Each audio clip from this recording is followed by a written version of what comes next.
आपकी वाणी के अंदर भी कोई क्रोध नहीं आना चाहिए, आपकी वाणी के अंदर भी क्रोध नहीं झलकना चाहिए।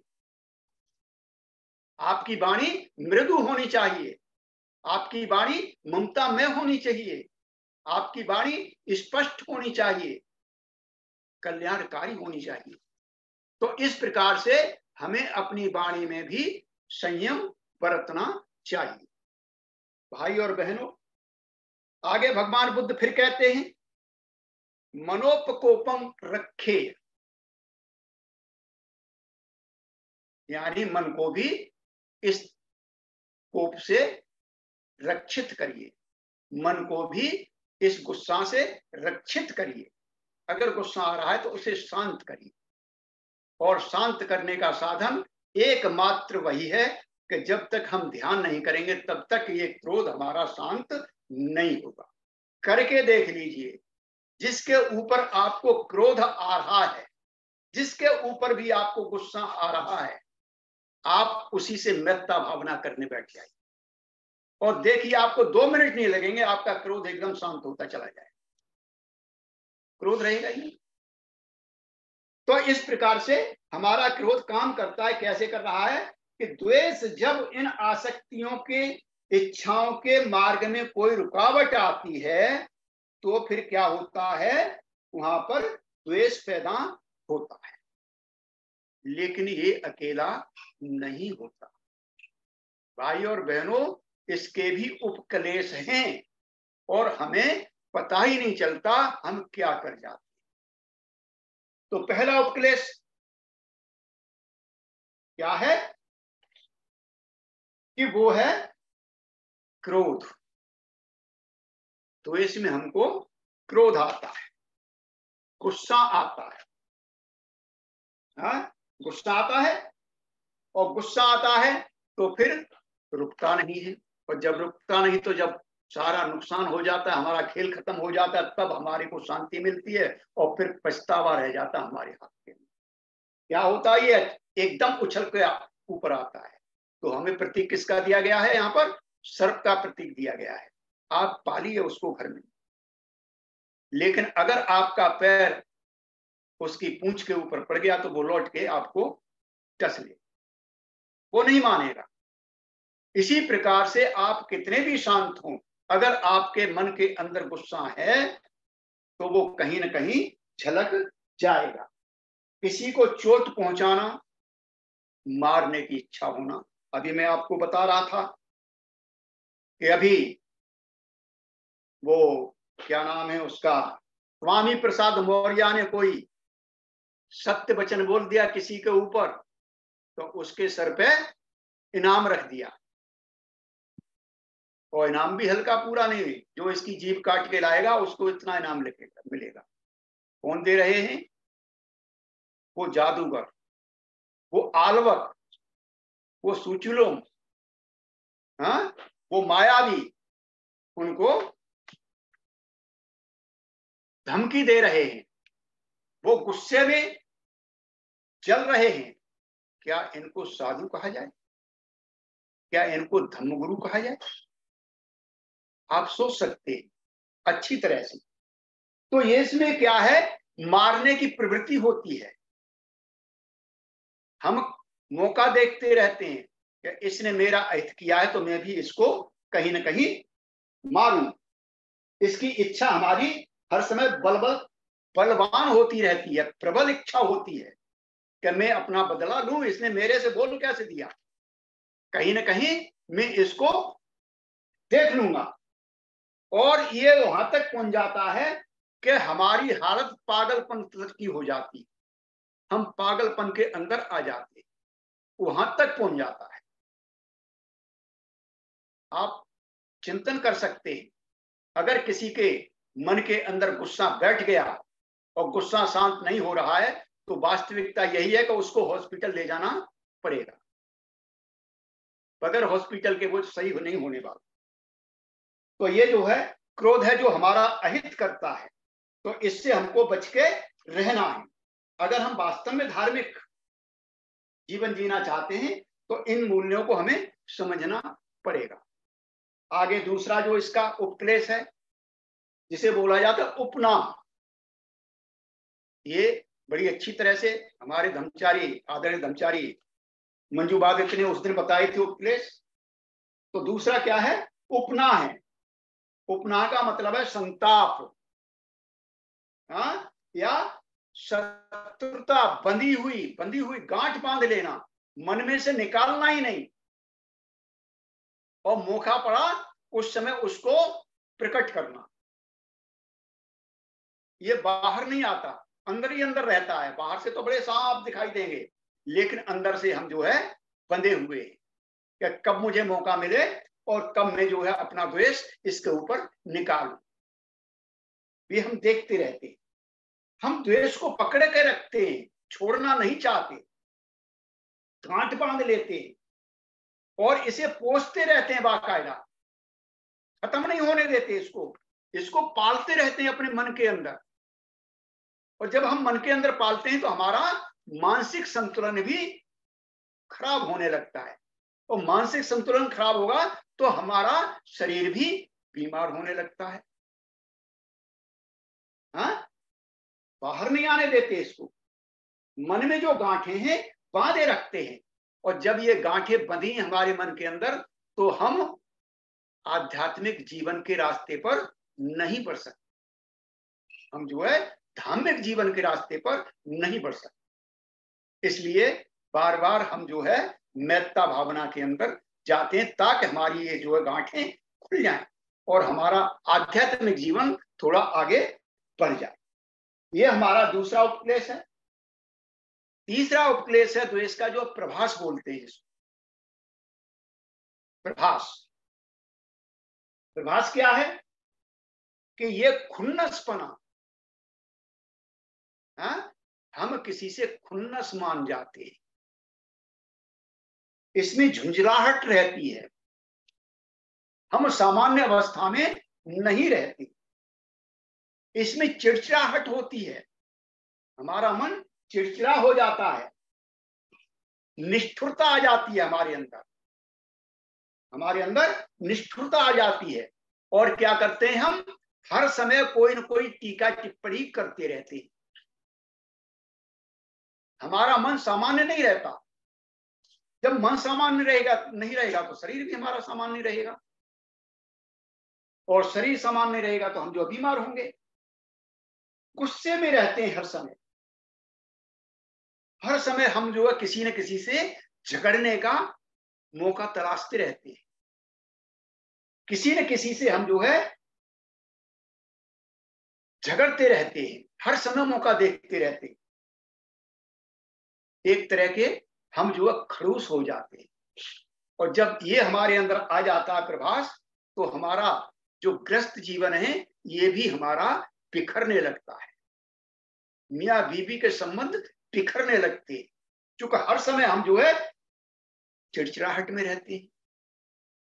कोई काम बीबी कर रही है घर में तो हम उसमें भी जल्लाहट रहेगी हमारी, कुछ न कुछ दोष लगा देंगे। तो इस प्रकार से हमारा ग्रस्त जीवन भी बेकार हो जाता है, और ग्रस्त जीवन बेकार हो गया तो हमारा आध्यात्मिक जीवन कहां से हो जाएगा सही?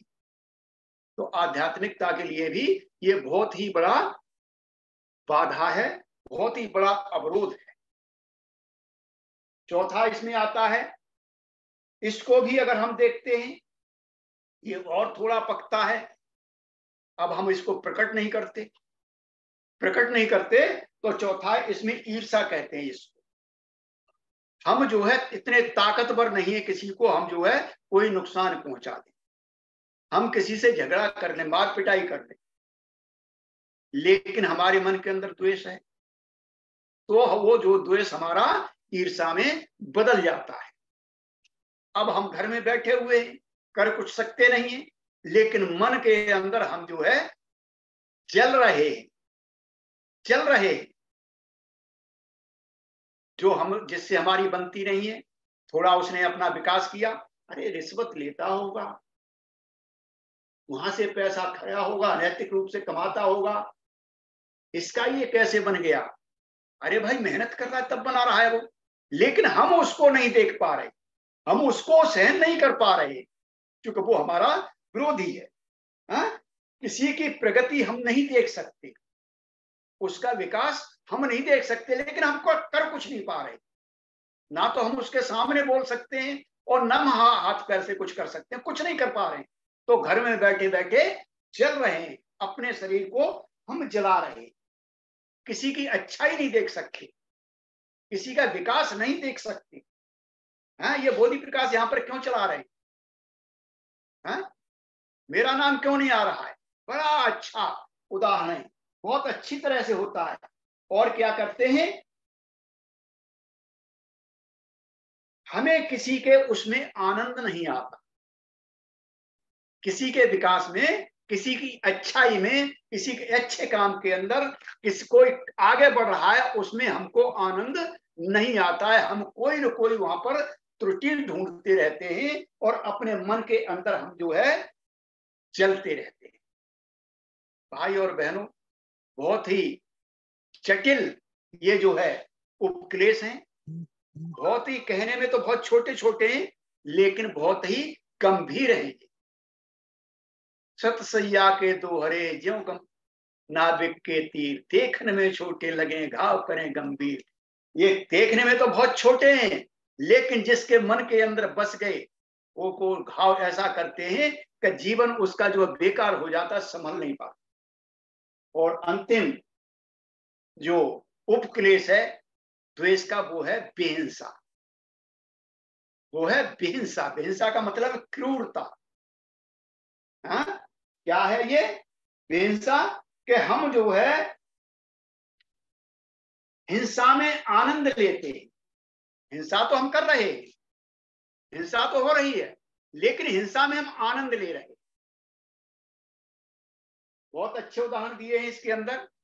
अरब कंट्रीज के अंदर एक कैमल रेस होती है, और कैमल रेस में क्या होता है कि उस ऊंट के पीठ के ऊपर एक छोटा बच्चे बांध दिए जाते हैं और उन ऊंटों को दौड़ाया जाता है। तो वो बच्चे रोते हैं। तो अरब कंट्रीज में जो लोग देखते हैं उस रेस को, तो उनको आनंद आता है उसके अंदर। या आपके आसपास मुर्गा लड़ाने वाले होते हैं, मुर्गे लहूलुहान हो जाते हैं, लेकिन लोगों को आनंद आता है उसके अंदर देखते हैं। तो बहुत सारी प्रतियोगिताएं इसमें। या फिर शौक के लिए आप मछली मारने चले गए, बड़ी अच्छी लग रही है मछली मारने में, या पक्षी को यूं करके मार दिया बगैर उसके लिए आनंद के लिए। पक्षी को अपने घर में पाल लिया, पिंजरे के अंदर बंद कर दिया। अरे हर कोई आदमी, आप जब आजाद रहना पसंद करते हैं तो फिर पक्षी क्यों नहीं आजाद? वो तो पक्षी आजाद रहना चाहिए। उनको शौक पाल लेते हैं, उनको तड़पते हुए देखना चाहते हैं। इसमें क्या चाहते हैं? कृष्णसा में हम तड़पते हुए देखना चाहते हैं, उसमें आनंद लेना चाहते हैं, किसी को चोट पहुंचाना चाहते हैं और उस चोट को पहुंचाते हुए हम आनंद लेना चाहते हैं। तो इसको बोलते हैं बेहिंसा। भाई और बहनों, ये जो द्वेष और 5 उसके उपक्लेश, ये मैंने आपको बताए। बहुत अच्छी गाथा है, छोटी सी कथा। मैं उसके बाद अपना जो है यहीं पर खत्म करूंगा, क्योंकि टाइम भी हो रहा है। एक बार श्रावस्ती की बात है ये। भगवान बुद्ध चितवन में थे। एक उपासक अतुल नाम का अपने 500 साथियों के साथ जेतवन आता है। तो सबसे पहले वो जो है सारिपुत्र से मिलता है, मोगल्लान रेवत से मिलता है, आनंद से मिलता है, और उसके बाद वो जो है वहां पर जाता है। उनसे ज्यादा वो नहीं मिलता, तो फिर वो भगवान बुद्ध के पास पहुंच जाता है। भगवान बुद्ध के पास जाकर के क्या कहता है वो कि बनते, मैं इतने उपासकों के साथ धर्म श्रवण करने आया, किंतु रेवत स्थिवर कुछ बोले ही नहीं, वो चुप रहे। सारिपुत्र स्थिवर ने अभिधर्म का मुझे पाठ पढ़ाया, वो समझ में नहीं आया। और आनंद स्थिवर ने बहुत थोड़ा बताया, इसलिए मैं जो गुस्सा हो गया। क्रुद्ध हो गया और मैं आपके पास आ गया। देखिए, कोई बात तो नहीं क्रोध की, लेकिन वो कह रहा इसमें भी मुझे क्रोध आ गया, द्वेष पैदा हो गया, तो मैं आपके पास आ गया। तब भगवान बुद्ध उससे बोले, अतुल, यह प्राचीन समय से होता आ रहा है, आज से नहीं, पहले से होता आ रहा है। क्या होता आ रहा है? कि जो मौन रहने वाला होता है उसकी भी निंदा होती है, जो मौन रहने वाला है उसकी भी निंदा होती है। संसार में कोई जो बहुभाषी है, बहुत बोलता है, उसकी भी निंदा होती है, और जो कम बोलने वाला है उसकी भी निंदा होती है। इस संसार में कोई भी ऐसा नहीं है जिसकी निंदा ना होती, या ऐसा भी नहीं है कि जिसकी निंदा ही निंदा होती है, और ऐसा भी कोई व्यक्ति नहीं है जिसकी प्रशंसा ही प्रशंसा हो। यानी ये चीजें चलती ही रहती हैं। मेघा भी पंडित द्वारा निंदित ही निंदित होता है, या प्रशंसित ही प्रशंसित होता है, ऐसा कोई भी नहीं है। मूर्खों की निंदा या प्रशंसा अगण्य है, इसमें उसको कोई गणना नहीं होती। लेकिन मेधावी या पंडित के अंदर ऐसा नहीं है कि सभी की प्रशंसा ही होती है या सभी की निंदा ही होती है। और इसको कहते हुए भगवान बुद्ध गाथा कहते हैं कि पौराण में तंग अतुल नेतंग अज मिव निंदित तुणी मासीनं निंदित भाणिनं मित भाणिनम्बी निंदित नथ्य लोके अनिंदितो न चाहो न भविष्यति न चेतरहि विज्जति एक तंग मन्नितो पोषो एक तंग वा प्रशंसितो। भगवान बुद्ध यहाँ पर कहते हैं, हे अतुल, यह पुरानी बात है, आज की नहीं। लोग चुप बैठे वाले की भी निंदा करते हैं, जो बहुत बोलने वाले की भी निंदा करते हैं, मितभाषी भी, जो मितभाषी है उसकी भी निंदा करते हैं। लोक में आनंदित अनिंदित कोई नहीं है, इस लोक के अंदर अनिंदित कोई नहीं है। बिल्कुल ही निंदित या बिल्कुल ही प्रशंसित पुरुष ना था और ना है और ना आगे होगा, ऐसा भगवान बुद्ध यहाँ पर कहते हैं। तो ऐसा है कि वास्तव में हम कितना भी करें, अगर हमारी चार लोग निंदा करते हैं तो चार प्रशंसा भी करेंगे। इसी तरह से हमारा जीवन चलता रहेगा। तो बहुत बहुत आपका साधुवाद मुझे सुनने के लिए। आप सभी ने मुझे सुन लिया, आप सभी को बहुत बहुत साधुवाद। जय भीम,